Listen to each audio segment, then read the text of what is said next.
नमस्कार दोस्तों, मैं जयराम चौहान टेक्निकल सेंटर सिंगरौली मध्य प्रदेश। दोस्तों एक मेरे पास लायड का आया है, देखिए इसका बोर्ड नंबर है CV56CH-D43। और इसमें दोस्तों दिक्कत यह है कि सभी वोल्टेज बन रही है लेकिन ये स्टैंड बाई से बाहर नहीं हो रहा। क्या इंटरनल बाई का इंडिकेटर आ रहा, प्लस ये ऑन नहीं हो रहा। तो मैं इस पर दिखा देता हूँ आप लोगों को। इंडिकेटर देखिए, यहाँ पर रेड इंडिकेटर आ गया होगा। देखिए यहाँ पर रेड इंडिकेटर आ गया और ये पावर बटन है। यहाँ पर मैंने पावर बटन भी प्रेस करके देख लिया लेकिन कोई फ़र्क नहीं पड़ रहा। और इसका ये लाइट का रिमोट है, ये रिमोट है, यहाँ से भी मैंने पावर को दबा के देख लिया लेकिन यहाँ पर कोई मतलब नहीं निकल रहा। सो मैं आप लोगों को इसका एक चीज़ दिखाने की कोशिश करता हूँ। जो हमें दो चीज़ें चेक करनी होती है दोस्तों, हमारा कीपैड कनेक्टेड है नहीं है, ये हम श्योर कर लेंगे कि हमारा कीपैड कनेक्टेड है कि नहीं है।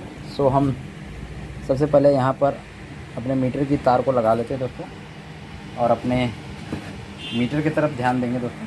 ठीक है, चलिए मैं इसको कहीं और लगा देता हूँ। ठीक है, मीटर की तरफ ध्यान देते हैं, थोड़ा छोटा कर देता हूँ। ठीक है, अब मैं ये रिमोट लिया दोस्तों और रिमोट का मैं पावर प्रेस करूँगा उसके सामने। फिर देखें यहाँ पर वोल्टेज हमारी अप डाउन होनी चाहिए। ये देखिए, जैसे मैं पावर प्रेस कर रहा हूँ तो ये अप डाउन हो रहा है, तो इसका मतलब हमारा सिग्नल जो है पावर कमांड का यहाँ तक आ रहा है। और यहाँ पर की का है सेकंड लास्ट की का है, यहाँ पर देखिए 3.3 आ रहा है। सो यहाँ पे वेरिएशन होना चाहिए। अगर मैं की प्रेस कर रहा हूँ तो अब मैं की प्रेस करने जा रहा हूँ। ठीक है, यहाँ पर की प्रेस करने के बाद भी हमारा यहाँ पर आ रहा, तो ये हमें यहाँ से श्योरिटी हो जाती है हमें कि हमारा जो बोर्ड का IR है और हमारा पावर स्विच है, ये दोनों ही आपस में काम कर रहे हैं। हमारे कमांड तक ये इसके जो पावर सीक्वेंस हैं वो भेज रहे हैं, बट हमारा कमांड रिलीज नहीं हो रहा। थोड़ा हीट भी हो रहा हल्का, ठीक है, नॉर्मल हीट हो रहा। बट इसमें सभी वोल्टेज मैं मेजर भी करवा देता हूँ दोस्तों, सभी वोल्टेज भी इसकी ठीक है। सो 12 वोल्ट सबसे पहले मैंने यहाँ पर रखा, देखिए हमारा 12 वोल्ट आ रहा है। ठीक है, उसके बाद इस रेगुलेटर में 5 वोल्ट आना चाहिए, बड़ा रेगुलेटर है जो यहाँ पे देखिए 5.17। ठीक है, इससे आगे वाले को 1.2 या 1.1 होना चाहिए यहाँ पे। ठीक है, 1.15।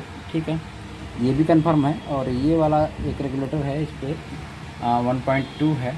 ठीक है, 1.1 और 1.2 और इस पर 3.3 इस पर, और सभी वोल्टेज हमारे यहाँ पर प्रेजेंट है दोस्तों। लेकिन यहाँ पर एक 1.2 और ये 1.15, ये रेगुलेटर मुझे लग रहा है 1.2 का ये होना चाहिए और ये 1.5 या 1.2 ही आ रहा है यहाँ भी। तो दो पे 1.2 नहीं आना चाहिए, एक हमारा DDR रैम के लिए होना चाहिए 1.5 पे समथिंग आना चाहिए। यहाँ एक पर मुझे थोड़ा सा डाउट हो रहा है, तो मैं देखता हूँ इसमें से कौन सा मेरा DDR का है और कौन सा उसका है। ठीक है, तो उसके बाद मैं इसको कंफर्म करके फिर बताता हूँ। सो फ्रेंड, ये श्योर है कि हमारा जो 5 पिन का रेगुलेटर है 1.2 ही होगा 100%। ठीक है, यहाँ पर 1.15 आ रहा है। ठीक है, और यहाँ वाला जो है ये 1.8 का होना चाहिए, लेकिन यहाँ पर वोल्टेज हमें कम है। बाकी लगभग सभी वोल्टेज हमें ठीक है, लेकिन यहाँ पर पहले वोल्टेज प्रेजेंट हो रही है, ये देखने वाली बात है। सो यहाँ पर 5 वोल्ट जो इनपुट आ रहा है ये भी डायरेक्ट आ रहा है। ठीक है, यहाँ पर ऑन ही है, तो इसका देख लेते हैं कहीं इसका रीसेट सेक्शन जो है वो फेलियर तो नहीं है माइक्रो कंट्रोलर के तरफ से। ठीक है, सो इसके पावर सीक्वेंस देखते हैं कि इसकी पावर सीक्वेंस कहाँ से रही है, इसकी डायरेक्ट आ रही है या किसी स्विच से आ रही है जिसको ये ऑन कंटिन्यू कर रहा है। तो ये प्रॉब्लम यहाँ से क्रिएट हो सकता है। सो इसको और में हम डीपली देखते हैं इसको कॉल टेस्टिंग में। सो फ्रेंड, कॉल टेस्टिंग करने के बाद मुझे पता लगा कि इसकी पावर कमांड जो आ रही है वो इसके पिन नंबर 3 पे जो पावर कमांड आ रही है इस स्विच से आ रही है। ये मोस्फेट लगा हुआ 5 पिन वाला, इसका पिन नंबर 1 पे इनेबल है जो कि 5 वोल्ट से डायरेक्ट यहाँ से आ रही है। और इसका 5 नंबर जो है इनेबल है और इसका पिन नंबर 1 जो है ये आउटपुट है जो कि हमारे इस पे आ रही है। ठीक है, अब ये हो सकता है यहाँ से डायरेक्ट इनेबल किया हो या हो सकता है पावर कमांड से इनेबल किया होगा। अगर पावर कमांड से इनेबल किया होगा तो पावर ऑन होने के बाद आना चाहिए, लेकिन अभी हमारे जो वोल्टेज है यहाँ पर प्रेजेंट है, तो इसका मतलब ये रेगुलेटर जो है हमारा स्विच जो है ये ऑन है। तो ये 2 कारणों से हो सकता है दोस्तों। या तो फिर हमारा ये रेगुलेटर ख़राब है कि 1.2 निकल रहा, 1.8 नहीं निकल रहा। यहाँ पर हम दूसरा एक रेगुलेटर प्लेस करके देख लेते हैं, ठीक है, उससे पता लग जाएगा इसको निकाल के। या फिर उसके बाद भी अगर नहीं हुआ 1.8 के बाद, तो हमें इसका सॉफ्टवेयर एक बार करके देखना पड़ेगा। तो मैंने लैपटॉप को चालू कर लिया है, ठीक है, और इसका सॉफ्टवेयर करके हम देखेंगे।